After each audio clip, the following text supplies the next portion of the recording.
would like to firstly acknowledge the incredible Professor Mann from America that certainly travelled to our country to educate athletes. And I'm going to swear, shake the shit out of people that need to be heard.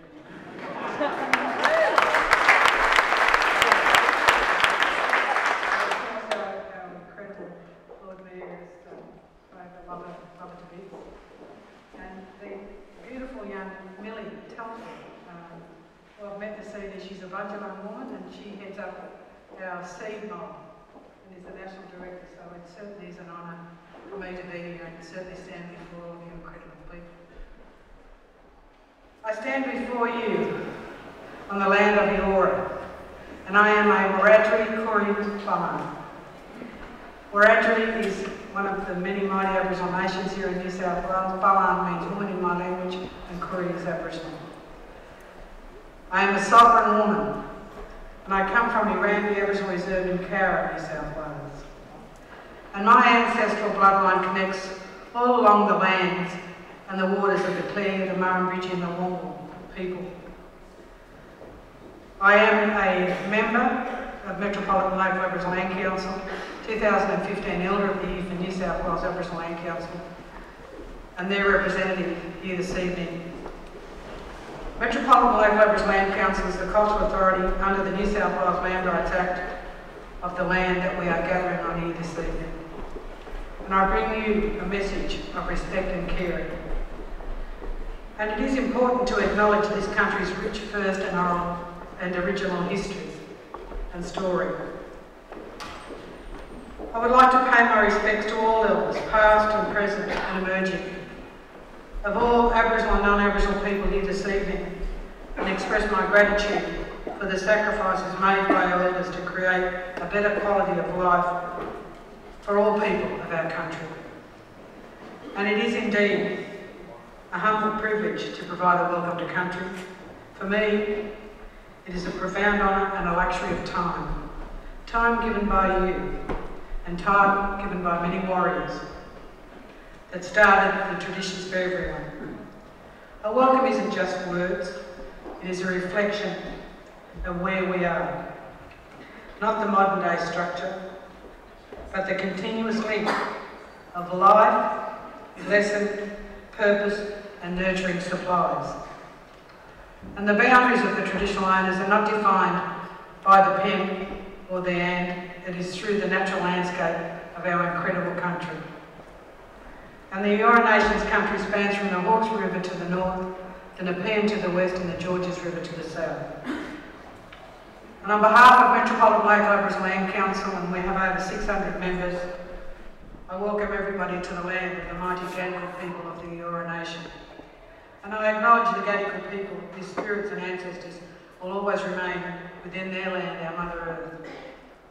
And whenever you travel across this beautiful continent of ours, you are entering the lands of a nation, a tribe or a clan, which have and belong to these lands for more than 60,000 years. First Nations of these lands, we are the most diverse, unique and sustainable people on the planet. And we are the oldest living culture of the world. And it is important to acknowledge this country's rich, first and original history. So let me pay homage to the many warriors that created the pathways for all of us, the ones recognised and the ones that we have never heard of.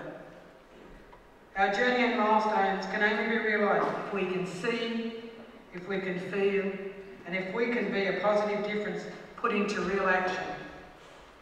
We must commit to making our world, our society inclusive, breaking through the barriers, not creating them. All of us together can bring about a positive changes to multiple generations, starting with the healings of past generations, and no doubt certainly taking care of our land and our country and our climate. And by declaring what should not have taken place to present day generations, giving them hope. For our creators have shown a way to creating a better future for the next generation, for everyone in our country. But sadly the lessons have been learnt at our expense, and our devastation should and must be acknowledged. But to listen, learn and come together, to heal and to prevent heartaches from ever happening again. And as you connect, learn and share today, tomorrow and beyond, don't live regretting what we should have done, but create the legacy of what must be done. For our future is only as good as our history, and we need to reflect upon the footsteps that we are leaving and know where we are heading, shaping the world that we can be proud of, and the truth needs to be told, but it must be heard if we are to walk together. Join me by learning from the ancient and living teaching of these lands' first peoples. We can all draw upon my people's spirit as we continue on our journey, for we believe our ancestors' spirits walk beside us, guiding us on our ways. And we ask that you walk beside us. Please, please do not walk ahead of us, so that we are able to reach our own destiny. I also would love to thank the organisers, 350 all, for inviting me to conduct the Welcome to Country. As I said, it is indeed an incredible honour, and I most certainly stand proud before all of you here this evening. And I tell you, I love how the young kids at school have mobilised and certainly told.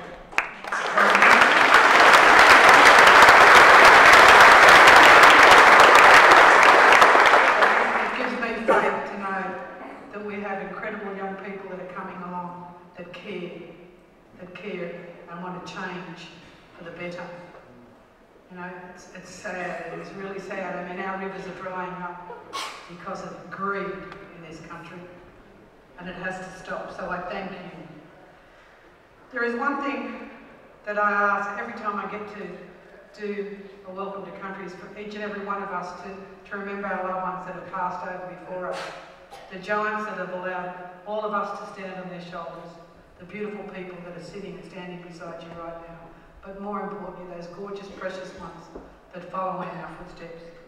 So may my people's spirit walk and guide all of us as we strive forward, and for all of us to come together to continue to create the best country in the world. So once again, on behalf of Metropolitan Local Aboriginal Land Council, welcome to the land of the Gadigal people. Always was, always will be Aboriginal land. Thank you very much.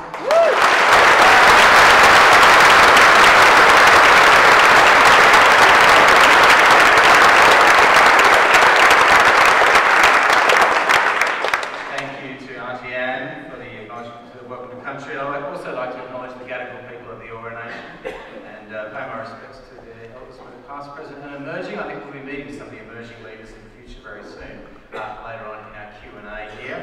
Speaking of emerging leaders, this is a young politician new to the scene. I'd like to now welcome to the stage the Right Honourable Lord Mayor of Sydney, Clover Moore, to welcome you.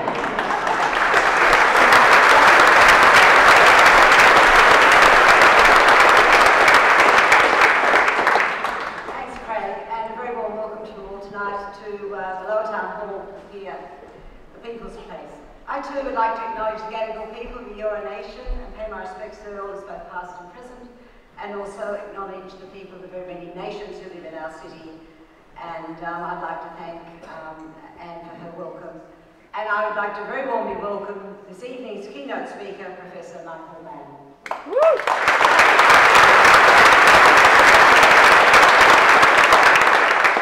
As you probably all know, Professor Mann is a distinguished scientist who's worked tirelessly to explain the evidence of accelerating climate change to the public and to tackle climate change denial. And that, as you would know, is a very big task here in Australia.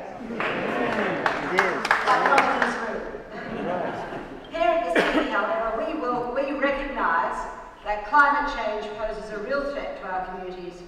And we have declared a climate emergency, and we act urgently.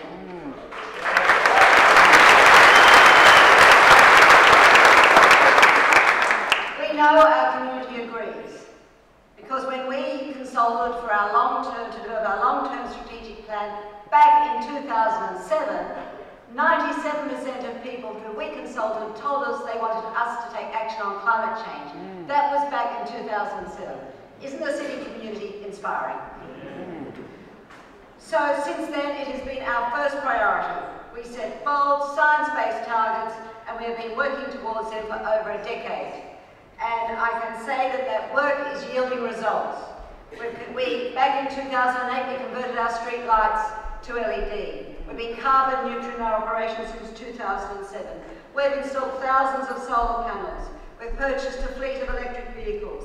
We'll be 100% renewable in our own operations by next year. And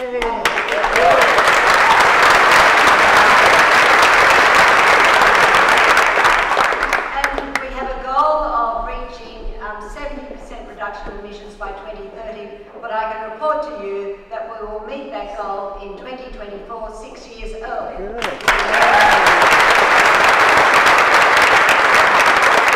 So all this is possible. You need policy, you need commitment, you need to understand what it's all about, and you need to do it. And that's what we've been doing at the city. We've also worked with others to reduce emissions right across the city area by building cycleways, by advocating and contributing to funding the light rail, by engaging with business through the Better Building Partnership. I'll just tell you what the Better Buildings Partnership is about. It's about over 50% of the owners of commercial properties in the CBD of our global city, and they committed to our 2030 emissions, and they are now reporting that they have already reduced their emissions by 52%. That is really important because when we did our research, it was energy use in our commercial buildings in the CBD, which was one of the really big contributors to emissions, as well as that it was transport and it was lighting in our streets and parks. So they're three of the key areas that we have addressed very effectively. But after a decade of failure by successive federal governments, it's hard not to be despondent. We're facing terrible bushfires and drought.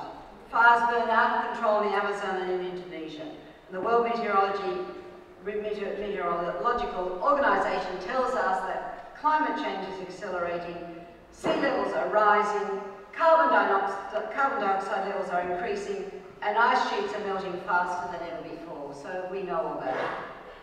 But, you know, a lot of people have been inspired by the recent climate strike.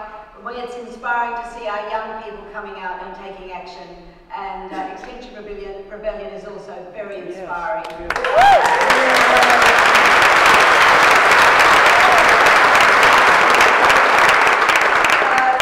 These are people now on the front line of the climate change impacts and are calling for change. And it's been particularly our First Nations people, and it's been particularly people like Professor Mann. So these are people willing to take risks and put themselves to the firing line for the future of the planet, for our common good. Many of you will be acquainted with Professor Mann's work. He's well known for his research that produced the hockey stick graph featured in Al Gore's An Inconvenient Truth. He's author of over 200 peer-reviewed publications, has a long list of honours to his name. But why we think is important is because of what he stands for and what he tries to inform the world about. And you know, we are in an age of global warming denial across the world. In the US, in many other places, and particularly here in Australia, it is so depressing.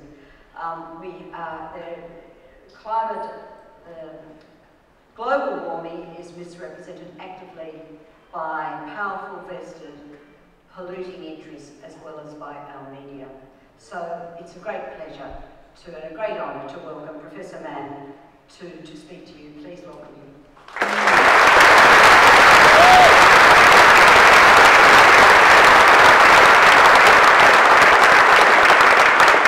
Thank you very much, Lord Mayor. I don't know, Michael, it seems like a tough crowd to bring around to the idea that climate change is real from that response there. Did anybody else just close their eyes during the Mayor's speech there and imagine it's coming from the federal level? It's quite good, actually. Until the part where she attacked the federal level and I'm like, oh no, this is just a dream. Let's get on with our main event. Of course, this is going to be a debate. Michael Mann is going to speak to us, and we're also going to have some Q&A, and we'd like you to be involved in that as well. So if you tweet with the hashtag #NewClimateWar, we're going to take questions from the audience and try and make sure we hear from you as well. So hashtag #NewClimateWar. If you don't have a phone and you like to put your hands up, we actually do have some index cards. Very old school technology will be coming around. We'll give it to you so we can hear from all of you. Thank you all for coming again tonight and supporting this event. And also a reminder that this event will fundraise to hopefully get Michael Mann to return to Australia in 2020 to work with UNSW to respond to the angry summer that we're facing and indeed continue to change the debate here in Australia. Michael Mann, Dr. Mann, is a distinguished professor of atmospheric science and director of the Earth System Science Centre at Penn State University. His research focuses on climate science and climate change. He's received numerous awards, including the Hans Buschke Medal of the EGU, the National Conservation Achievement Award of the National Wildlife Foundation, the Friend of the Planet Award from the NCSE, the Award for Public Engagement with Science from the AAAS, and the Tyler Prize for Environmental Achievement. He also made the Bloomberg News list of 50 most influential people in 2013 and has published numerous books you may know of: The Hockey Stick of the Climate Wars, The Madhouse Effect, and The Tantrum That Saved the World. Speaking of the tantrum that saved the world, let's hope that that's what's going to happen tonight. Please welcome to the stage Professor Mann.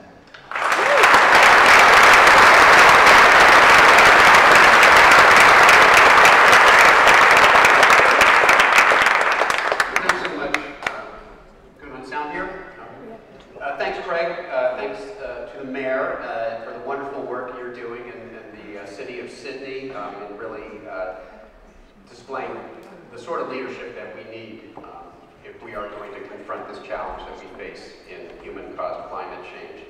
Thanks to all of you for coming out. I'd like to think that it was for me, but I know it's for the Ben & Jerry's ice cream. And now that they've taken it away, I hope you'll still stay here because we have a lot to talk about. I am going to talk about sort of the new phase of the climate war, because we are in a war for the preservation of this planet. And as we've already heard, there are powerful vested interests who would like to see us remain addicted to fossil fuels so that they can continue to make record profits at the expense of the planet and our children and grandchildren and future generations. And so the first point that I'm going to make here, the projections. I'm going to talk about projections that were made nearly 40 years ago. And the reason you should trust them is they were made by ExxonMobil, the world's largest fossil fuel company. In internal memos from the 1970s, ExxonMobil's own scientists referred to the potential impact of climate change as catastrophic. These were ExxonMobil's own scientists. And in 1982, in an internal report that was eventually obtained, they made a prediction of the future. And if you look at the year that we're in, 2019, they predicted both the CO2 level that we would be at and the warming that we would see within the narrow range of the uncertainties that are shown here. ExxonMobil's own scientists predicted where we would be now as long as they were able to keep us addicted to fossil fuels, which they have. What about the projections of the future?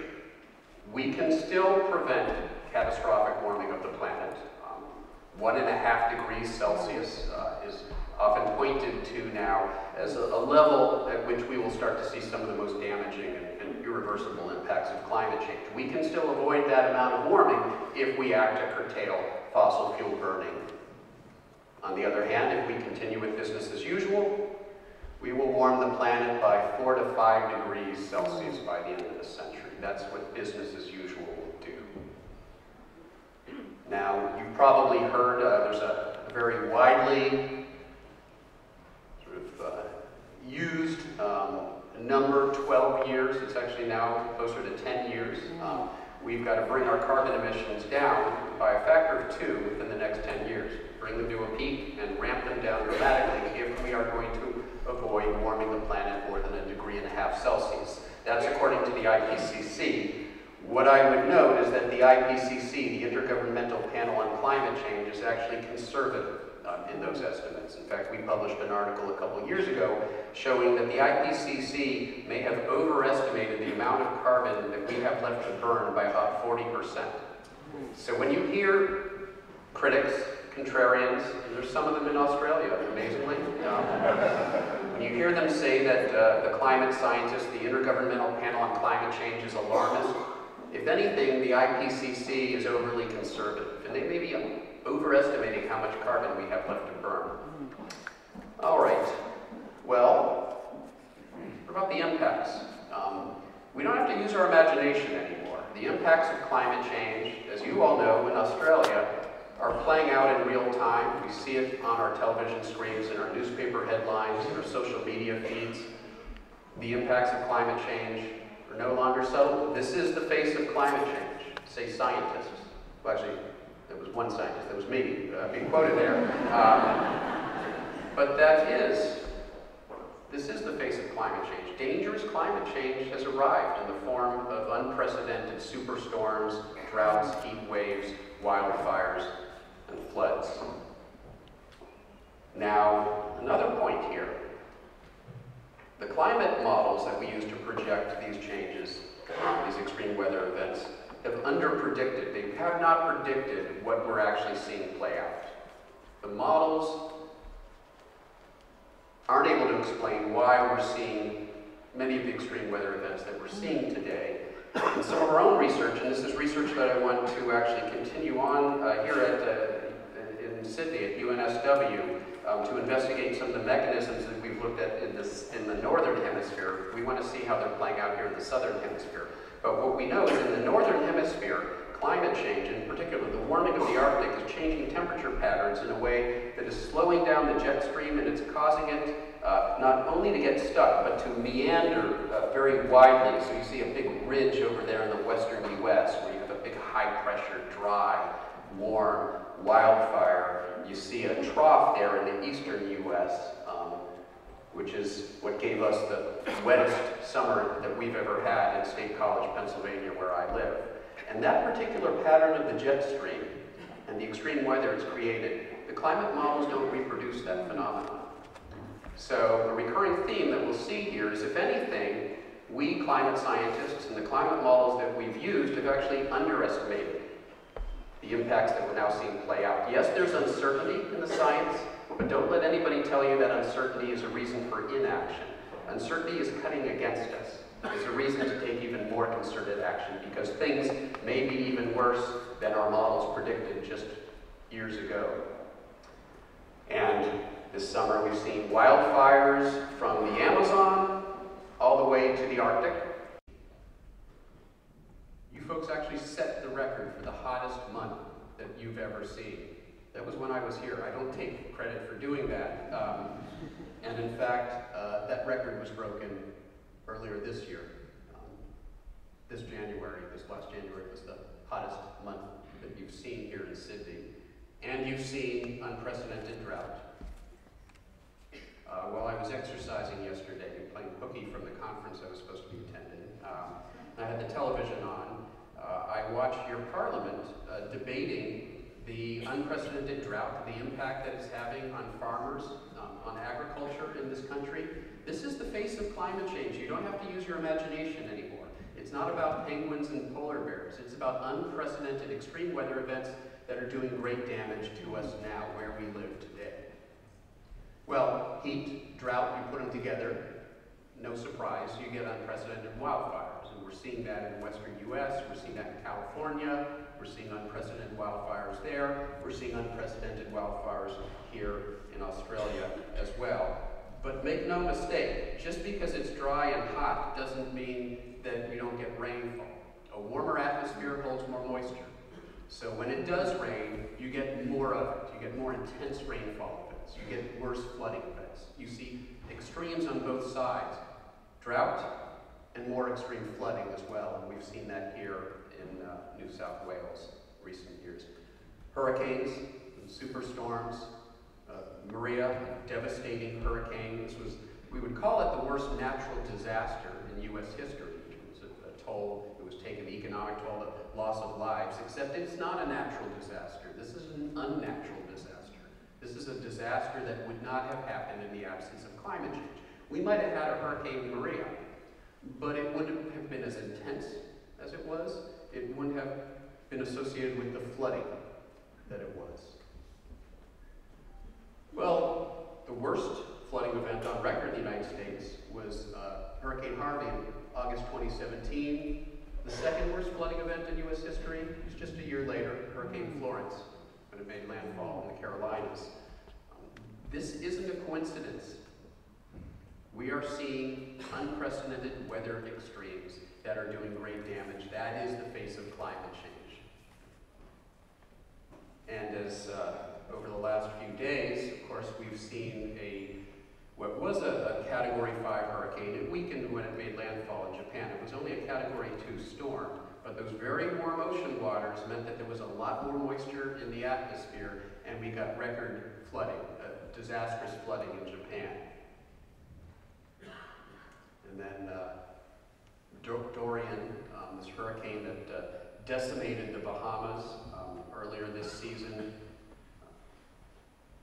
tied for the strongest storm ever seen in the open Atlantic. And the critics will say, well, you know, maybe that's a fluke. Well, let's see. Over the last few years, when we've seen the warmest global ocean temperatures on record, we've seen the strongest storm ever in either hemisphere. That was Hurricane Patricia a few years ago. We've seen the strongest storm in the northern hemisphere, which was Patricia, strongest storm in the Pacific, strongest storm in the Atlantic, and we've seen the strongest storm a few years earlier in the southern hemisphere as well, in the form of Winston.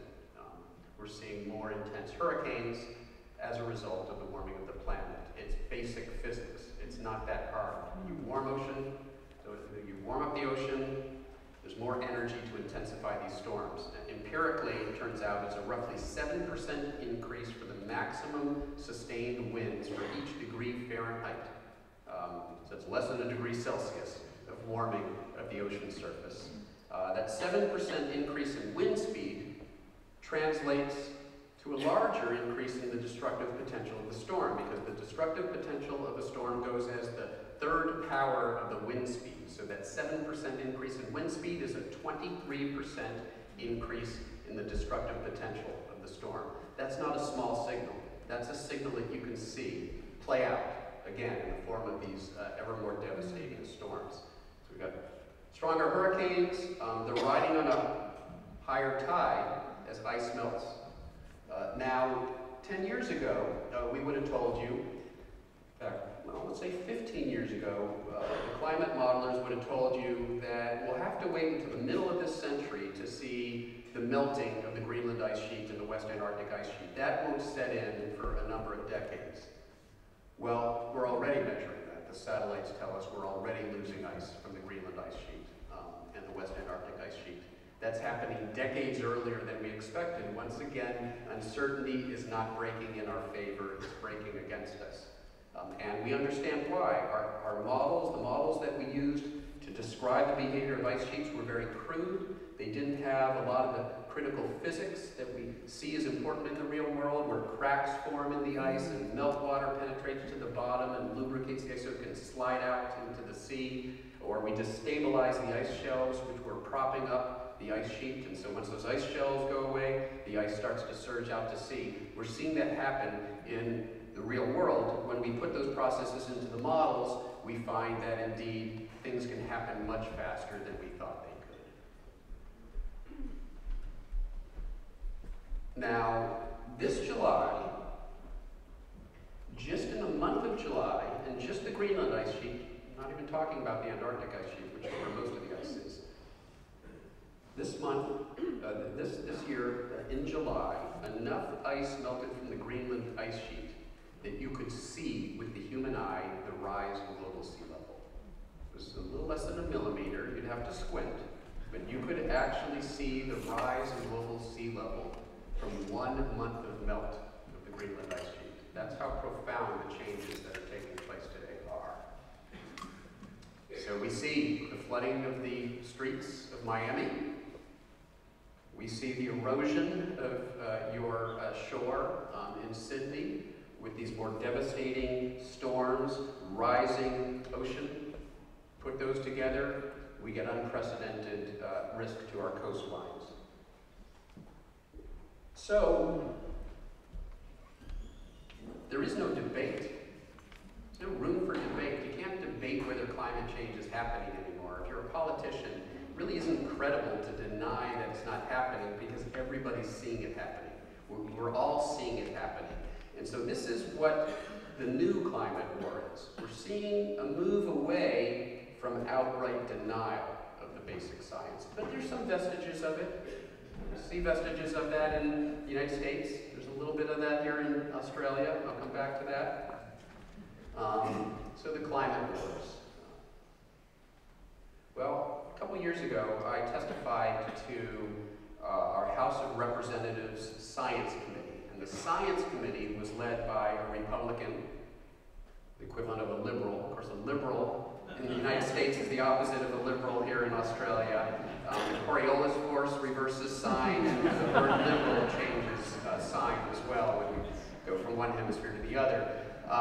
But our Republicans, conservative party,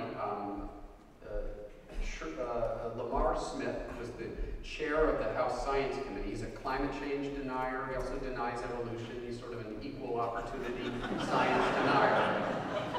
And he used, or some would say abused, his office to go after scientists. He attacked scientists. He tried to defund all funding of climate science in the United States at the National Science Foundation, at NASA, at NOAA. And I had the honor of testifying to his committee a couple of years ago. I just wanted to play that testimony.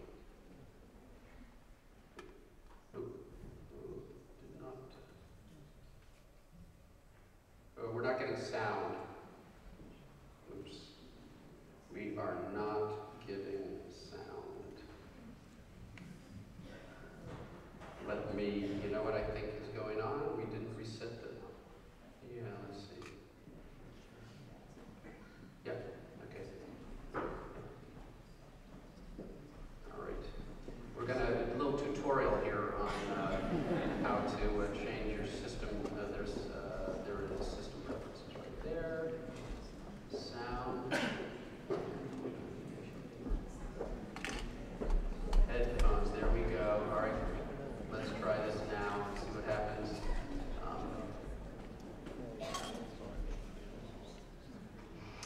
According to an article that came out a few days ago in the journal Science, Chairman Smith was on record at the Heartland Institute. This is a climate change denying Koch brothers funded outlet that has a climate change denier conference every year. And Chairman Smith spoke at that conference. Dr. Mann, don't mischaracterize that. Well, let me finish. No, they do not say that they are deniers, and you should not say that they are either. Well, we can have that discussion. I'd be happy to. Let me finish be my accurate statement. in your description. I stand by my statement, but can I finish my point? I'd like to reclaim my time. Yes.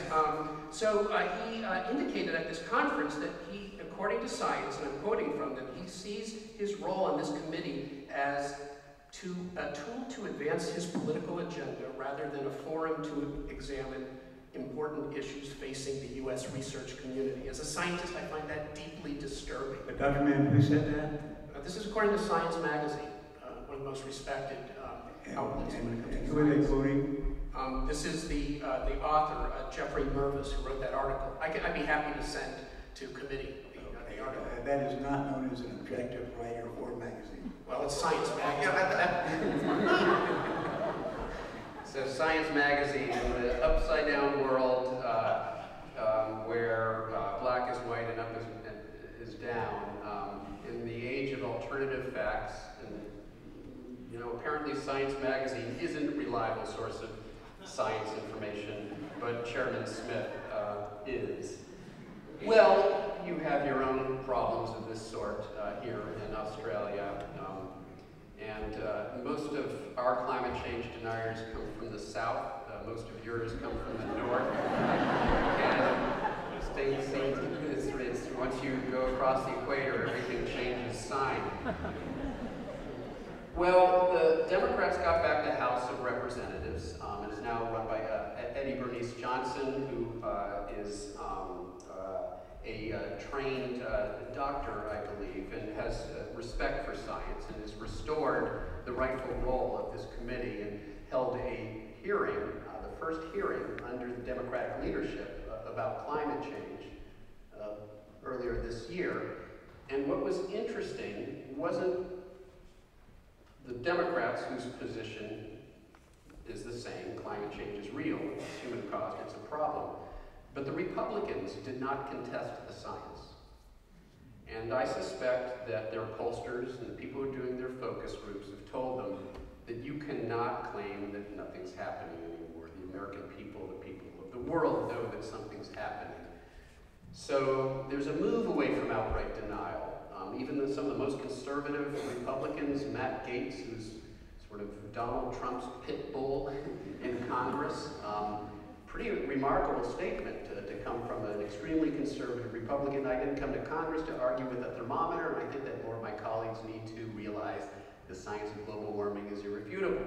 So that's sort of interesting. Now, we do have a denier-in-chief. We do have a president who dismisses climate change as a hoax perpetrated by the Chinese. But congressional Republicans are, in general, no longer denying that there's a problem. We're seeing an evolution towards what I would call softer denial. In some ways, it's even more pernicious. This is the new climate war, and it has a number of fronts. Soft denial. Marco Rubio, a Republican from Florida. If you're from Florida, you cannot deny that climate change is happening because your people are dealing with it. They're on the front lines of the impacts of sea level rise, intensifying storms, more heat, more intense rainfall events. And so Marco Rubio, a few months ago, wrote an op-ed in the USA Today, one of our leading newspapers, where he said that climate change is real and we need to adapt to it. That's the solution. We'll just adapt. We'll grow fins and gills if you live in Florida. Well, we wrote, my colleague Andrea Dutton and I wrote a response to that in Newsweek, where we pointed out that this is just denial in another form. It's still denial of the fact that we have a problem that is going to exceed our adaptive capacity if we don't mitigate it, if we don't actually do something about the source of the problem, which is our ongoing burning of fossil fuels. So this is sort of a denial that we have a problem that we need to deal with in any way other than simply accepting the way things are. Don't worry about it. Don't worry about it. It'll just solve itself. Don't worry about it. Where else have we heard that? Just be calm. There's no problem here. By the way, remember that I did introduce a piece of coal into Parliament some years ago to demonstrate my allegiance when it comes to the fossil fuel industry and climate change. Okay, so another thing that we're seeing is what I call a deflection campaign.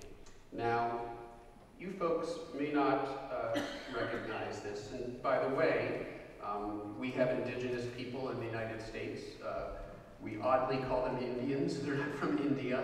They're Native Americans. There are indigenous people, and historically, especially in the 1970s when I was growing up, there was sort of a spiritualness connected with the Native Americans. They were sort of the stewards of our land. They were symbols of the purity of our land, of our water, of our environment. And there was a commercial called the Crying Indian PSA. Let's see if we can animate it there. No, that's not. Oh, there we go.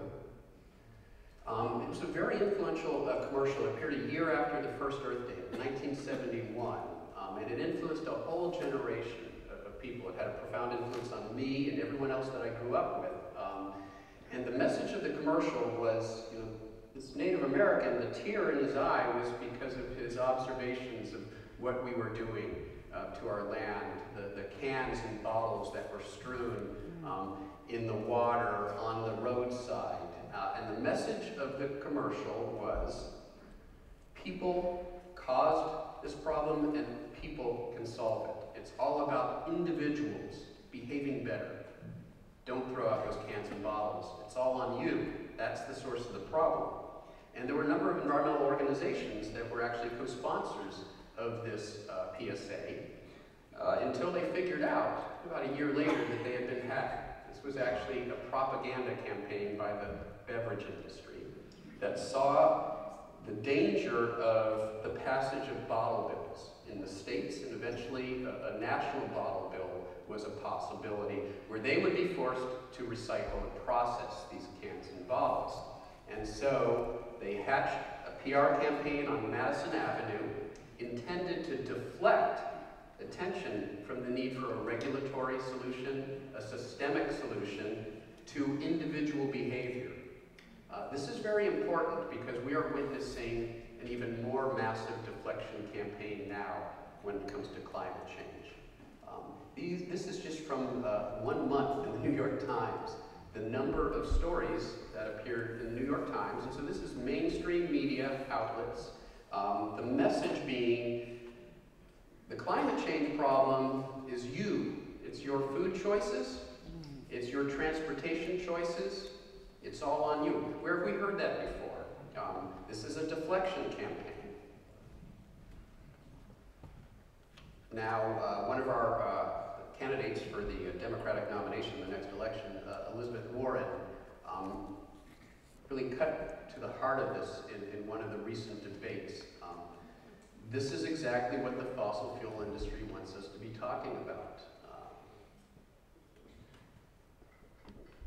This is your problem. They want to stir up a lot of controversy around your light bulbs, around your straws, and around your cheeseburgers when 70% of the carbon that we're throwing into the air is coming from industries. So this is a deflection campaign against the need for a regulatory solution, a systemic solution, a price on carbon, say a carbon tax.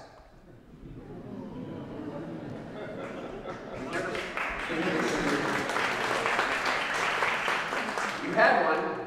We've never even had one. We haven't even gotten this far. You had one and you lost it. Maybe you can get it back. We'll see. Or at least some sort of price on carbon. Well, this is also a great way to divide the climate community, climate advocates. Get them arguing with each other about individual choices and personal behavior. Divide and conquer. And this is something else we're seeing. Wedge campaigns aimed at splitting the community, dividing the community, bot armies online and social media, sowing dissent and sowing discord within the community of climate advocates and activists to divide and conquer, to prevent anything from happening. Be aware of that. There is something to be said about personal action. We should all, of course, take those actions in our daily lives that decrease our environmental footprint. And in many cases, these are things that they save us money, they make us healthier, they make us feel better, so why wouldn't we do this? But don't think for a moment that that is the entire solution. We need a systemic solution. We need a price on carbon. We need market forces that will help us transition away from our reliance on fossil fuels towards renewable energy. And we need politicians who will support those policies. And we need to get rid of politicians who won't.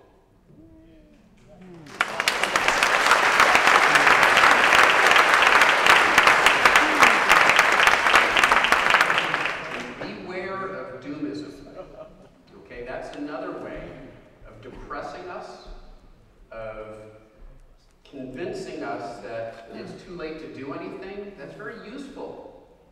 Very useful to the forces of denial and delay, because doomism, the belief that we have no agency, that there's nothing we can do about the problem, leads us down that same path of inaction, is outright denial.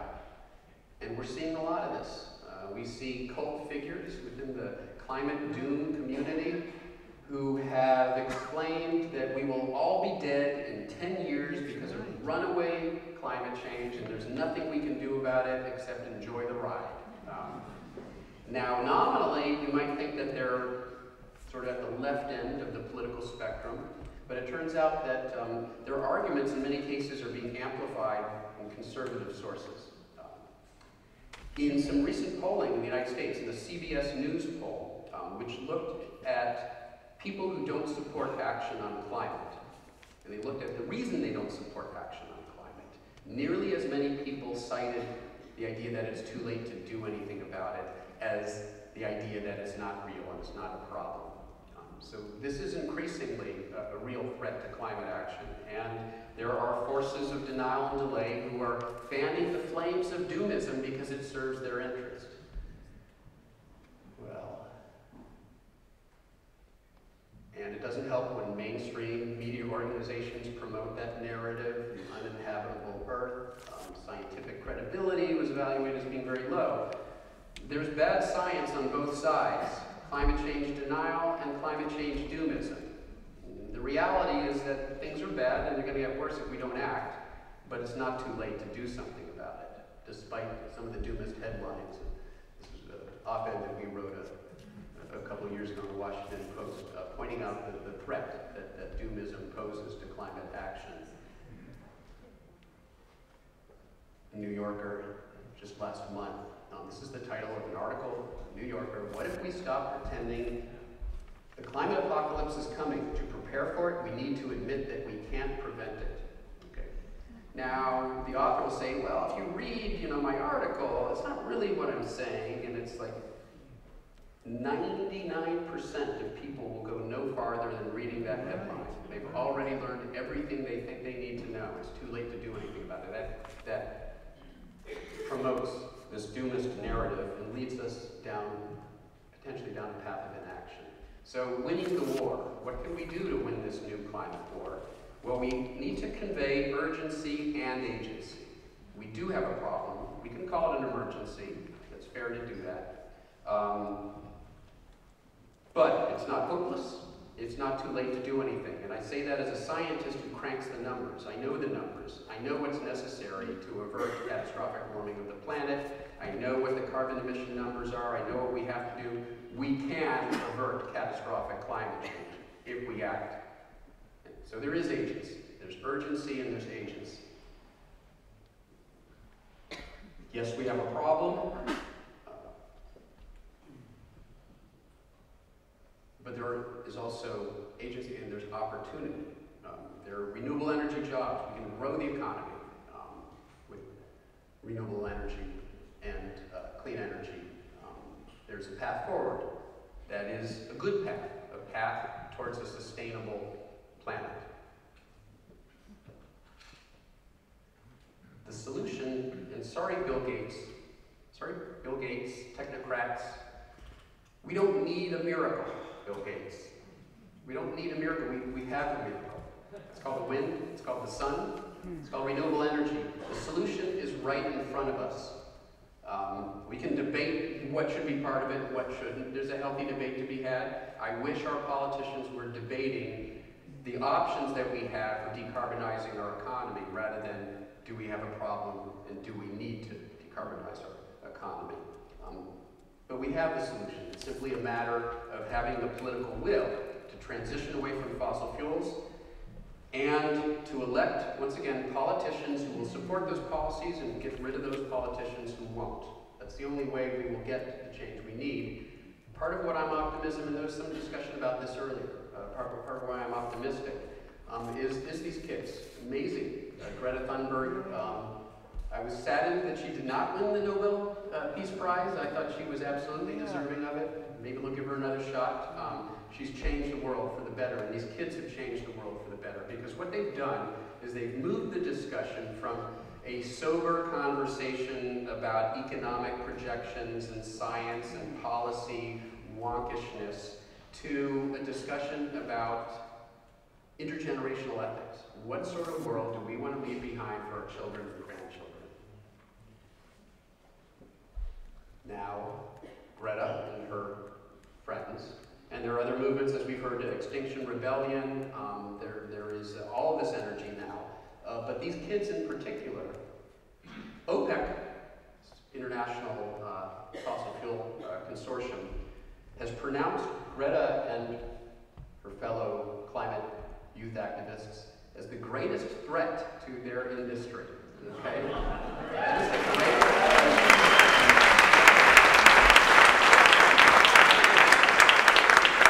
That's great. know, make no mistake, the eye of Sauron is upon them, is upon these kids. And the vitriol that they've been subject to, the nastiness that this 16-year-old girl has had to suffer simply because she wants to preserve the planet for her and her generation and future generations is unbelievable. And to me, it tells you everything you need to know about climate change deniers, the way that they have savaged a 16-year-old girl who's simply trying to save the planet. Tells you everything you need to know about their ethics. Well, the bottom line is we cannot put it on these kids. We can't put it on the children. They've given us a foot in the door. They've put a foot in the door. They've cracked it open. Now it's up to all of us to make sure that we take advantage of that opportunity. We have an opportunity to change the conversation, but we need to make sure that we've got their backs, that we are stepping in and making sure that we're not leaving it all on these kids. And just a note to my daughter, the zoo is a polar bear. I promise we're not torturing her here. Pittsburgh Zoo, not far from where we live, there's a plexiglass tunnel that goes underneath the polar bear feeding pool. And if you happen to be involved in an NSF-funded project to develop climate change outreach materials for zoos and aquaria, you know, the manager of the zoo, you could probably convince him to throw the fish in the pool when your daughter's walking underneath. That's what's happening here. But this is a question, what sort of planet do we want to leave behind? Well, if a planet no longer has the beauty and wonder of the planet that we grew up on, no polar bears, no ice in the Arctic, no walruses, no Great Barrier Reef. And we're going to see the Great Barrier Reef early next year. My family and I are going to travel up there. You may have seen this. The Guardian, a few years ago, published an obituary for the Great Barrier Reef. It's sort of like a Christmas carol. That's one possible future, but it doesn't have to be our future. It's up to us to decide what sort of planet we want to leave behind for our children and grandchildren. We still have an opportunity to make sure that it's a livable planet. And so I will leave it there. Thank you very much.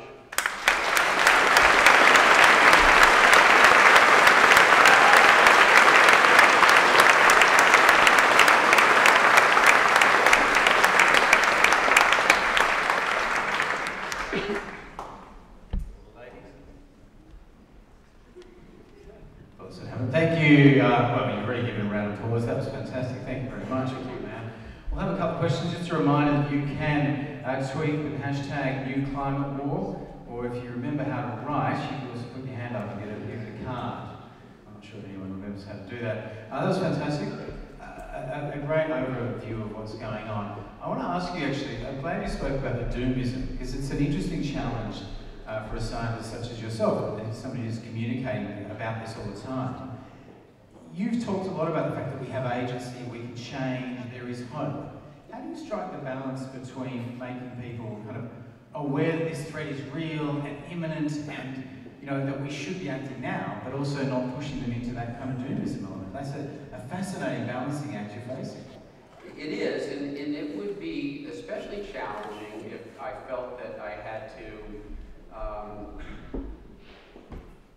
put on pretense, that I could not be straightforward with my audience. But the fact is that the science tells us very clearly that dangerous climate change, by some measure, isn't 2 degrees Celsius warming, it's not 1.5 degrees Celsius warming, it's here. If you're an Australian farmer, if you're suffering through an unprecedented drought, if you're somebody in Puerto Rico who lost their home, if you're somebody in California who lost their home to a wildfire, by some measure, dangerous climate change has arrived. And so the urgency is clear. The urgency is obvious.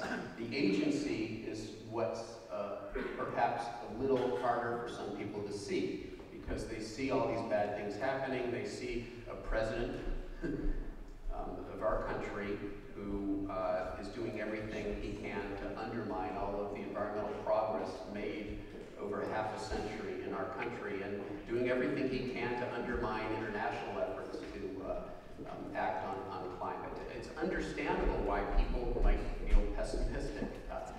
And fortunately... That's why you feel at home here as well. Well, you know, exactly. I can actually come here and feel a little better. We'll have to have a debate about that. Well, I would even put worse. Our president up against your prime minister. Well, I think this is part of this. What I want to ask you is that when it comes to this issue of the hope and your hope for change, are you just saying it can happen, or do you actually have hope? For instance, does your kind of hopefulness come from? Do you think the change is going to come through, for instance, political means? Do you think it's going to come through? There was a question from the audience about this, about the kind of geoengineering kind of means and that kind of thing. Or do you think it's going to come through market forces? Where are you actually seeing this pressure? Where are you gaining your hope from? Because politically it can be interesting. Oh, now that you put it that way, I guess I don't have any hope anymore. No. No. Can you come up with another avenue? Just give us something. I haven't seen it put that way before, and now it's just, no. To some extent, it's all of those things. It's these kids and the fact that they are fighting to save this planet for themselves, and that cannot not affect you, and it cannot not affect the adults in their lives, in their world. I think it's precipitating the sort of tipping point that we need. There are bad tipping points when it comes to climate change. Those are the potential climate tipping points that we worry about, the collapse of the ice sheets, the release of methane into the atmosphere. There are all sorts of potential bad tipping points that we may be close to. But we may be even closer to a good tipping point, a tipping point in the public consciousness on this issue. And we've seen dramatic transitions in the United States. In the course of a year, the American people flipped dramatically in terms of their views of marriage equality, whether gay rights and marriage equality. We just sort of got to a point where we recognized that it was the right time to change the way that we thought about that issue. And I think we're very close to that on climate, for no other reason, because we're seeing the disaster play out in real time. We're seeing kids strike against school, millions of kids around the world out in the streets marching. Is that what it's going to take? Well, maybe. It's interesting you talk about the tipping point there, and you talk about this kind of optimism. As you have pointed out, though, if you actually look back over time, and you talk about the mayors saying 97%, in this area thought climate change was real. Polling in Australia actually shows that climate denial is actually quite a small proportion. So, in actual fact, the tipping point in public sentiment has been there for quite a while. And that's why I noticed Bill McKibben tweeted about we need to do everything we can to break fossil fuels' political and financial grip on the system, and you tweeted amen, brother, on that. Have we actually been a long time past the tipping point in public, but we have the structural elements, that changing of that influence within the system that is holding us back. And do you see any change to that happening? So, one of the things in American politics, we talk a lot about the issue public. And it's very important in American politics that often, in the end, what prevails politically is, a position that has intensity, voter intensity behind it. Not necessarily a majority of voters, but a number of very intense voters who vote specifically on that issue, who lobby their politicians specifically on this issue. To some extent, this is unfortunately why we still have the gun problems that we have in the United States, because the gun lobby has had a very committed issue public that has allowed them to prevail in their policies, even though 90% of the American public supports common sense gun law reform, and yet the NRA continues to have a stranglehold on our politics because they've got a very intense voter public. And so people who, like Anthony Lasarowitz at Yale University, who's behind the famous Six Americas report looking at climate opinion, has said that what the climate movement needs is its issue public. It needs a very committed base of people who are willing to fight for that. And I think that that's what we're seeing happen now in the form of the youth climate movement, in the form of Extinction Rebellion. We're seeing the emergence of the power of that issue public. It's certainly strong. Does that issue public also need to donate millions? Would that help too? Well, it doesn't hurt if you're, I've not write that down, guys. Donate millions. There's a few questions coming through about climate deniers and that kind of thing. And I'm interested, having been joined with you in Twitter over the last couple of weeks in the lead up to this event, it's been a great insight into the world you live in. There's some interesting characters who respond to you. And you obviously deal with a lot of that kind of insane denial stuff. Do you struggle in the balance? Like, how do you find the balance between saying, I want to respond, I want to point out this is wrong in case somebody else is reading it, or am I just giving kind of more oxygen to something that's essentially on the edge? Absolutely. So what I'll do, if I engage a climate change denier, it will usually be in sort of a flippant and sardonic way, because I believe that humor and satire and ridicule is the way to deal with the ridiculous. One of the things I love to do is to expose most of these Twitter accounts as bots, because most of them are part of bot armies, and there's a wonderful tool called Bot Sentinel. You can run that handle through Bot Sentinel, and it's amazing how many of these accounts are actually bots. And these bots are pretty smart because they're programmed, and they're programmed with artificial intelligence, and they're responsive. They can seem like humans, they can seem like people, but they're bots. And then you have to ask the question, well, okay, somebody had to deploy and program these bots. Who's doing it? Well, we have some idea because we know what happened in our last presidential election. Bad state actors who deployed bot armies to try to game our politics, and they're doing that now writ large. They're doing that in Canada with the upcoming election. They did that in France. They've done that in Europe. They're probably doing it here in Australia. So we have to recognize that that's what we're up against now. The forces of denial and inaction. As you alluded to this, if you actually look at the public, if you look at public opinion, in the United States, the dismissives, those are the people who are very actively, in denial of climate change and want you to know that they are, and they're loud, and they're only about 9% of the public in the latest polling, and yet they have this sort of voice and this appearance that seems much larger than their numbers. This is a technique that's used because there's actually, we had a discussion of this at the conference that was going on here in town yesterday. Denial and delay, I understand they don't have to win the argument, they just have to keep the argument going. They do everything they can to do that. In the end, they're going to lose. There is a clear movement in terms of public opinion and intensity when it comes to climate action.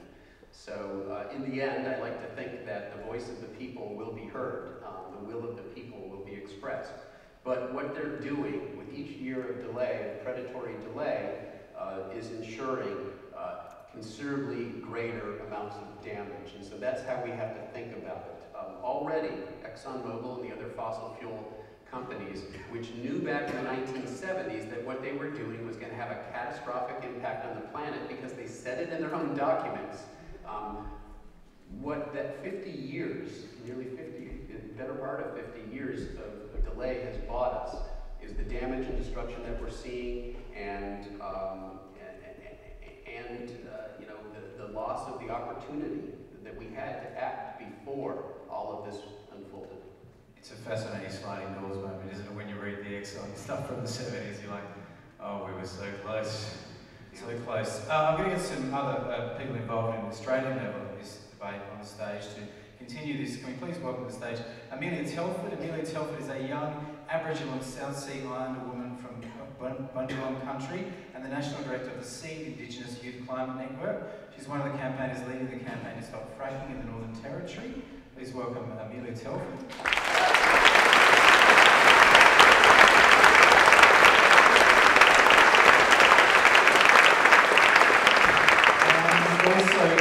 Mann is the CEO of 350 Australia, a local chapter of the global grassroots people power movement, working to hold leaders accountable to the realities of science and the principles of justice, and also organisers of tonight's event. Please welcome Lucy Mann.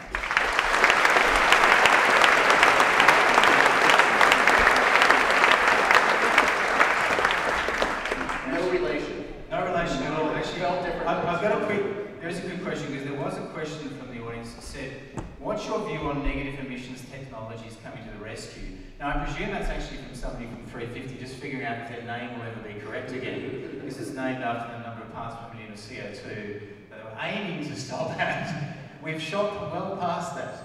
Well, I just bought up the domain name 450.org. Okay, yeah, good. We need a bit of update there. Amelia, I'll start with you because you're fighting this on the ground in the Northern Territory now. Can you bring people up to date with what's happening there? Yeah, absolutely. There should be, is another one to the right of each of you? You just glued them in earlier. Can you? Hello. Can you hear me? That one's non. Others. No. I'll get started if everyone can hear me. No? Okay, I'll wait. Yeah? Okay. Thanks so much for having me. As Craig mentioned, I'm a proud Bungeline woman, and in her absence, Auntie Anne had to leave. But what a beautiful auntie to have welcomed us, and you can feel her passion, and you can feel I think particularly when she mentioned the our old people and ancestors and those who we've lost, whose shoulders we walk on. Absolutely, that's where I come from as a young Aboriginal woman, fighting on the front lines of climate change. Everything that we do, we acknowledge those that have gone before us and the role that Aboriginal and Torres Strait Islander people, Indigenous people here in this country have played in looking after our land sustainably for tens of thousands of years, and the role that we need to play in leading the movement for climate justice going forward. And so, in particular, the work that CMOB have been leading for the last few years is working with remote Aboriginal communities in the Northern Territory who are currently facing proposals for gas fracking on their country. Can I just get a bit of a gauge of the room? Raise your hand if you've heard about the threat of gas fracking in the Northern Territory. Okay, great. So, this is one of the biggest campaigns going on in the country in terms of, the biggest fossil fuel projects that we really need to stop in the Southern Hemisphere. And it's remote Aboriginal communities that have been leading this campaign for years now. We actually have 30 traditional owners in town right now. I'm here in absence of having dinner with our group tonight to be able to speak to all of you because it's Origin Energy's annual general meeting tomorrow. And Origin are the biggest Australian company that want to start fracking this year, and so I'll talk more about it, but basically we're mobilising at the moment. It's a really critical time in the campaign, and it's amazing to see so many people coming together in support of First Nations people in this country who really are on the front lines of climate change. So you'll be at the AGM tomorrow with everyone? Yeah, absolutely. We'll be outside. We'll be rallying from 8 a.m. tomorrow morning in Martin Place. But we also, when it comes to these big corporate campaigns, which I really love because, when we talk about the politics, we know how frustrating it can be. And we need to keep up the pressure on our governments at all levels, but we also need to look to the big companies and the corporations themselves. And, that's where companies like Origin, who want to be the first to start fracking, if we can stop them, we can send a huge message to other companies and to the governments that people in the territory, backed up by people all around the country, don't want this project to go ahead. And instead we need to be building strong, sustainable, resilient companies, and communities. And so tomorrow we're really lucky to have shareholders who have given their proxy to traditional owners and Aboriginal community members to actually go inside and confront Origin shareholders and their board directly.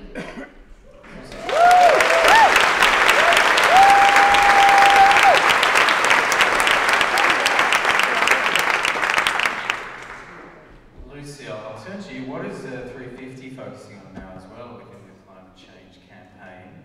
Because there are a lot of fronts, aren't there?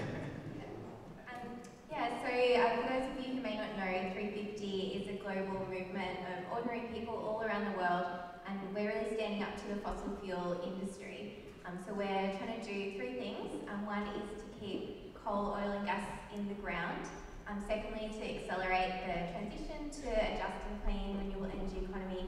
And the third part really is what many of you may have heard of, is around divestment. So making sure that we're actually cutting off the money, the financial flows to the fossil fuel industry, and particularly that we're building the movement that is saying that giving money to fossil fuels is absolutely no different to giving money to tobacco, to the gambling industry, to arms, and it's really about shifting the conversation around the way that we see this industry, and particularly here in Australia, something that we've been thinking about a lot at 350 since the federal election is sort of exactly what Michael spoke about, which is that we don't actually lack community support for action on climate change in this country.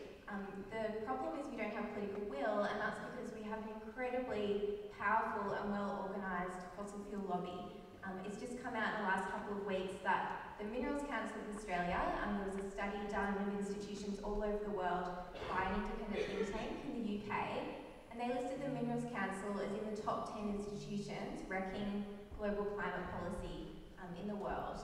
So we've got our work cut out for us here, and what we're going to be doing with 350 in our movement in Australia is looking at how do we really take this fight that we've built through the divestment movement in institutions, how do we take that to politics, and how do we actually take away the political license of the fossil fuel industry? And it's really interesting that debate, because I'll come to you, Michael, to see the US response to this. But firstly to you, Amelia, it is very interesting the power of the fossil fuel industry, but there's also another element to it in Australia, and I think this played out a little bit in the last campaign. And I'd be interested in how this plays out in the debate you're having in the communities. There's obviously this kind of, even beyond the fossil fuel thing, there's this kind of thing about jobs. And when it comes down to a community level, often people who say, yes, I believe in climate change, if you push them a little bit, they'll actually kind of go, I don't think we can get rid of coal, or there's a lot of people around here that we really rely on. How are you having that conversation when presumably there's a lot of jobs on offer from fracking, but it's also a massive issue, you know, threat to the community? Yeah, there's so many layers to answer that question, and I mean, like, one thing to just quickly say is, you know, even yourself in just phrasing that question, there's a lot of jobs in the fracking industry. Like, there's actually not, and the same goes for when we look at, you know, the fake number of jobs that came out of, you know, up in Queensland looking at the Adani coal mine. Like, there's time and time again, it's lies. And when it comes to the role that we play in working with Aboriginal communities who are, you know, put in positions to, you know, against big fossil fuel companies, time and time again, you know, Professor, you talked about divide and conquer. I mean, we've seen this in Indigenous communities, not only in Australia, but around the whole world. And it's, you know, it's the lies, and it's the, you know, disrespecting the right of Indigenous people to free, prior and informed consent. And so as CMOG, like, we would never talk, ever tell a community to say, you know, what to say to a project. Like, it's up to them to make that decision. But the role that we play is providing the information about, you know, all the information about what these projects would mean. And when you look at the impacts on water, on country, on, you know, the long-term and the short-term impacts, and when you weigh it all up, more often than not, once people have that information, then, you know, people don't want to say yes to these big projects. And so, you know, for example, the community we started working with in the Territory almost 5 years ago, community of Borroloola, we were working with young people, and the first thing when we were speaking to these young people was their vision for their community. And, you know, Nicholas Fitzpatrick, who was actually going to be on stage tonight, but he hasn't been able to make it down, he spoke about the vision that he had for renewable energy in his community, for jobs to, you know, for ecotourism, for a range of jobs to look after country. Like, there's so many positive visions that people have. And unfortunately, you know, our communities are also in some of the most vulnerable positions. And so when you have a big mining company like Origin come in and say, well, here's some money, here's a job, we'll build a new football ground, you know, in Elliott, which is the community that they have actually just started drilling in the last week. You know, you can see why people are led to a position where they're basically forced to say yes, and even when they say no, you know, you look at the Wangan and Jagalingou people up in Queensland, where the Queensland government have just compulsory acquired their land, which means they never have rights, they'll never be acknowledged through native title to their land anymore, forever. Their native title has been extinguished. Yeah, shame. You know, even when communities do say no, it's still a yes to the mining companies. So that's really where we also need to be looking in terms of the role that Indigenous people have to play in protecting country and stopping these big fossil fuel projects. Michael, has there been any success? Because I know fracking has been a huge issue in the US for many years. Has there been any success? Have there been communities that have pushed back and had success? Or does that continue unabated? Yeah, well, Pennsylvania is sort of the heart of fracking natural gas. In fact, colleagues of mine at Penn State University who were responsible for the discovery and the development of the Marcellus Shale, which has been a major source of all shale put in gas. the canteen between the two of you? And we actually used to teach first-year seminars back-to-back in the same room, so that was always sort of interesting. Different perspectives that we were sharing with our students. New York State has banned fracking, and so there have been some successes that have been a result of popular uprising and the people expressing their will. Pennsylvania, there continues to be a tussle over this. The current Democratic governor, Governor Wolf, has levied a tax against the natural gas industry. So at least we're getting some revenue out of the fact that they're destroying our water and land and contributing to the climate change problem. Yes, well, I want to come to a question to the whole panel here, and I'll start to you, Lucy, because you've been involved in this campaign for many years. There's a question from the audience that says, it feels like with the rise of Extinction Rebellion, the school strikes and the Green New Deal, we're in a tipping point for everyday people being ready to do something on climate change. What should we be doing to capture this moment? It's a great question, and it really is an incredible moment. You know, there's a theory that's very well respected in organising and campaigning organisations, which is that if you have 3.5% of the population who are really active and engaged in your issue, and you have over 50% who are supportive, that is generally a tipping point in the history of social movements. And if you look at the school strikes, in Australia we're at about 1%. So if we all just bring a couple of friends next time, who knows what will happen. So I encourage you to do that. In terms of how we harness the momentum, I think we're seeing such a huge backlash at the moment in Australia from politicians at a state and a federal level. We're seeing attacks on charities, on laws that give us the right to protest, and so I think now it's really about continuing to fight and protecting our rights to do so and to engage in peaceful protest. And then how do we harness all of this amazing energy and direct it towards showing up in solidarity for campaigns like the Don't Frack the Territory campaign, to stand in solidarity with the Wangan and Dangaligu people, who are the traditional owners up north, who are fighting the Adani Carmichael mine. So I think now we've got all this amazing energy. It's so exciting. It does feel like a tipping point, and I think it'll be really exciting to see what that means for the campaigns that those on the front lines of this crisis have been working on for many, many years. Yep, Amelia? It's an amazing time of history to be a part of. I feel, really lucky to be a young person and to be to have so much hope, like working in this space. Because I think when we look at the amount of people that don't have hope, I do feel really lucky that I get to be surrounded by people who give me hope every day. I think one of the hardest things, to be brutally honest, about seeing so many movements growing and building momentum and getting so much attention, it's really amazing. But I think one thing that we really need to be careful of is that we aren't at the same time, not that we aren't, sorry, let me start again. We need to be careful that we acknowledge the root causes of the issue. When you look at the root causes of climate change, it's the way that we've been taking without giving back in terms of greed, and that being fueled by the capitalism.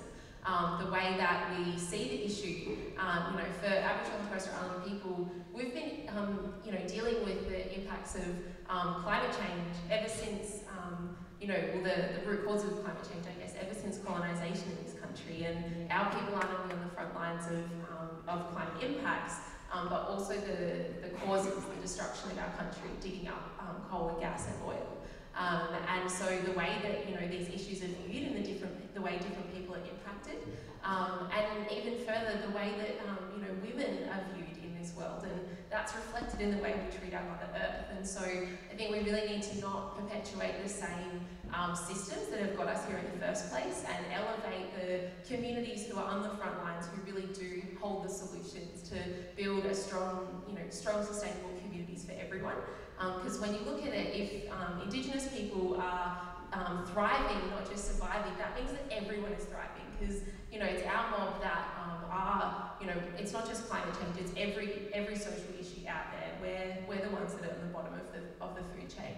But if we're thriving, then everyone's thriving, and so there's a role that we all need to play, and we all need to work together.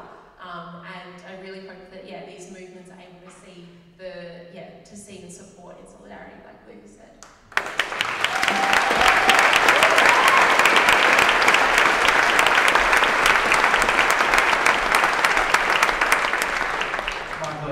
What do you think we should do to capture this moment and take it forward? Well, I too feel lucky to be a young person, and to say that and when we get that out there. But it is the young folks. That's the reason for hope. Is the fact that we see this popular uprising that's changing the conversation. We have the most well-organized, well-funded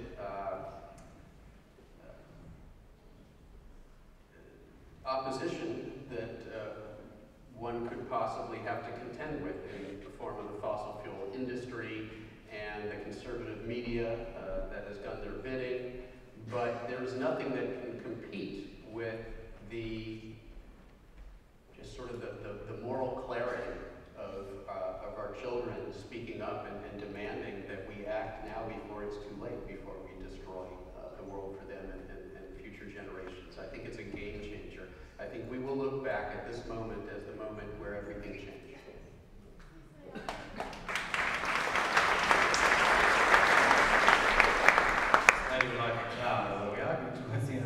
There's another question from the audience here, and I'll ask it. I think it's trying to distinguish, I guess, from, and I think this probably comes from the frustration of the last government federal election, where in Australia it felt like it was the climate change election, or it was at least tagged that way, and it didn't go that way. And so there's obviously, that has led to some frustration from some. And so the question here is, apart from changing our government, what can we do? I'll leave that to anyone who can answer that. I think that no matter what we do, we know it has to be systemic change. I think Michael's talk outlined that so well. It's not to say that the only kind of systemic change that's possible is political. So the Origin campaign is such a great example of how we need to take the fight to the polluters themselves and make sure that those causing this problem are held accountable and responsible for their pollution. And so campaigns like divestment and corporate campaigning is really, really important. I guess one thing to sort of remember, which we always talk about at 350, is that the purpose of divestment, as much as it was about moving money, it was about changing the conversation in order to change politics. So we do know that ultimately we have to hold our politicians accountable, and that is succeeding. We're seeing so much momentum, and so I think in some ways the crackdowns that we're seeing and the backlash from governments at a state and federal level, it does actually show how much momentum and how close perhaps we are to a really big shift. So I would say there is so much that we can do, but let's make sure it's systemic, and let's also not lose faith that we can get the political change that we need as well.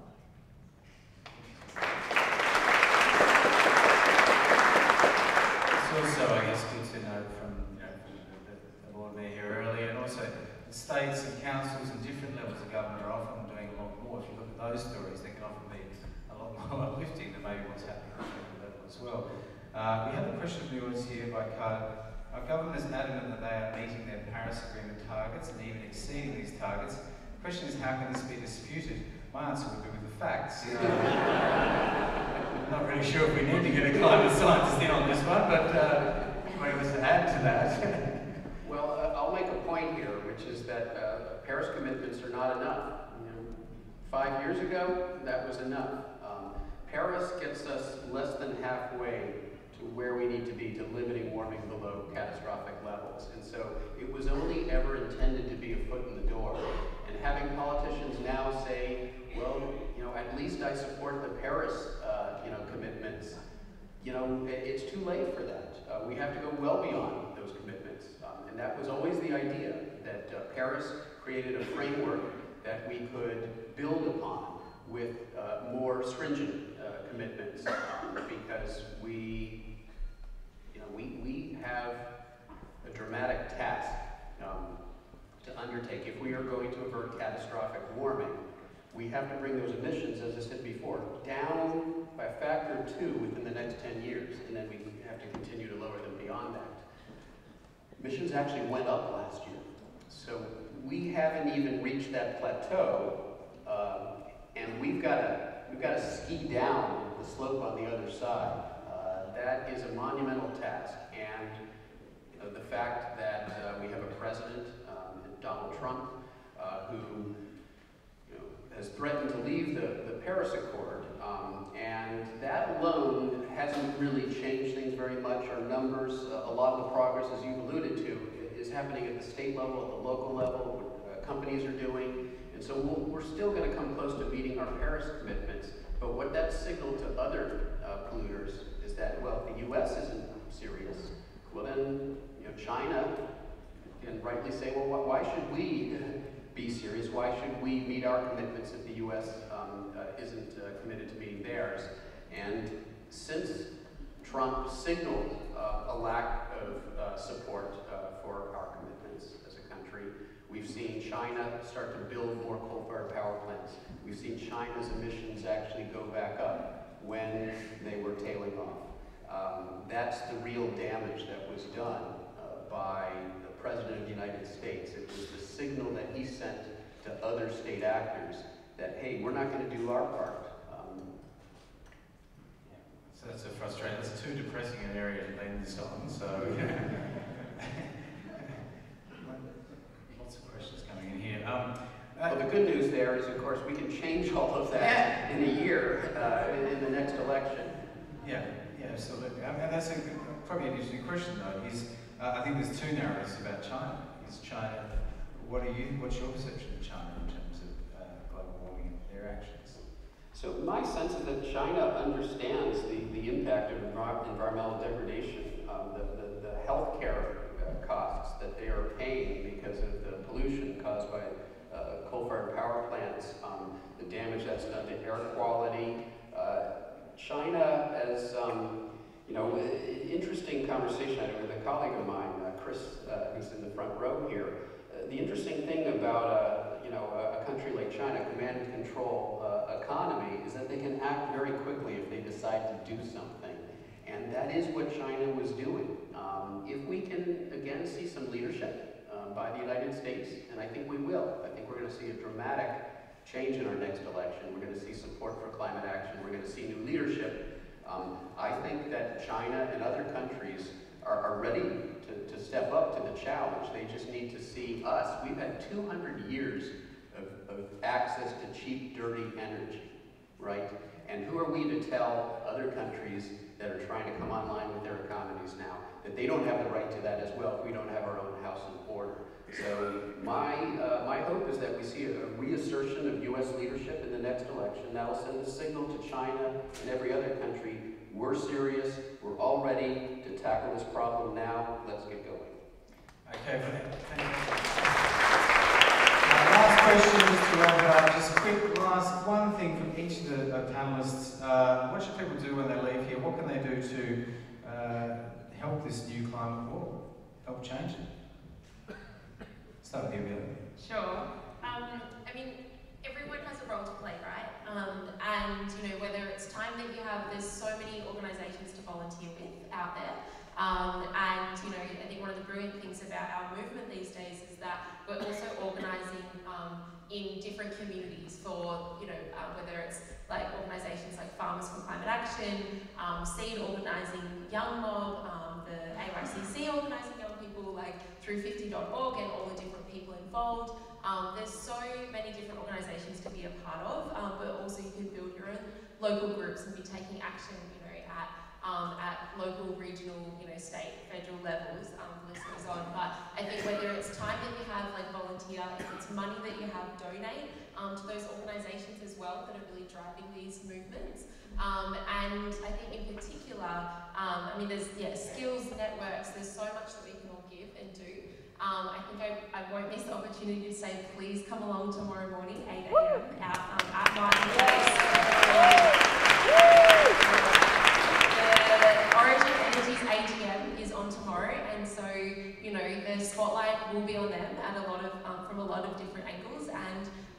had a mob who've travelled, not only flown thousands of kilometres, but a whole bus of people who had never left their community before, never been on a plane, who've travelled all the way from the Northern Territory on a bus to Sydney to speak directly to Origin. So come along to the rally, be a part of the campaign, and yeah, keep doing everything that you can, because I do have hope that we really can win. We have no other choice, and so yeah, I'm in it with all of you. Thank you.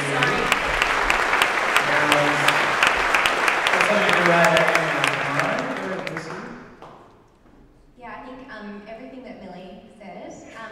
So yeah, we know that to counter the organised money that we're up against, we need organised people, and that's something that 350 is all about. You can sign up on our website to volunteer.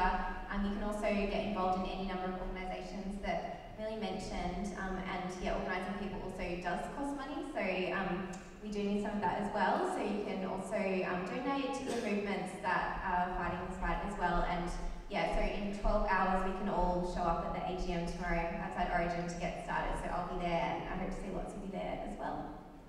And also, Michael, you're hopefully coming back to Australia next year to live it out with us and to see it. Good luck with that. We look forward to you joining us. It's actually it is often, I think it's good for Australia to actually get an outsider's perspective on where we are, because we are, in some ways, it's been called by a former Prime Minister the arse end of the world, where we don't necessarily realise how lucky and spoiled and rich and good we are as a nation. So we look forward to you returning and to share more wisdom with us about climate change, about Australia's role in it, and about what we can do. So thank you, Michael. Thank you. Thanks.